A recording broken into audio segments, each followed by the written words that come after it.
कच्चे कीमे के कबाब, जिसके लिए हमने साबुत धनिया, साबुत ज़ीरा, साबुत गरम मसाला, खसखस और बेसन को, इन सब को भून लिया है। अब हम इसको बारीक जो है फॉर्म में पीस लेंगे। ठीक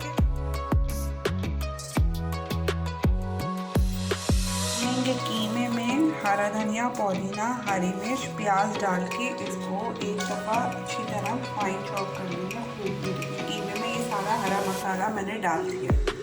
अब अच्छा जी, ये मैंने कीमा पीस लिया था। कीमे में मैंने कच्चा पपीता जो हमने ग्राइंडेड मसाला था वो था। इसकी प्याज हम इसको लेके हल्की सी ब्राउन नहीं करनी और गोल्डन नहीं करनी, बस ये हल्के से तेल में इसको फ्राई करनी है, इसलिए कि जब ये कबाबों में जाएगा तो ये अपना पानी नहीं छोड़ेगा। ठीक है, बस अब मैं इसको बंद कर दूँ। इसको माइनर से तेल में मैंने इसको भून लिया जी। मैंने अब इसमें ये तली हुई प्याज और थोड़ा सा गरम मसाला और अब इसमें नमक डाल के आखिरी में नमक डालना है और अब मैंने इसको सब मिक्स कर दिया।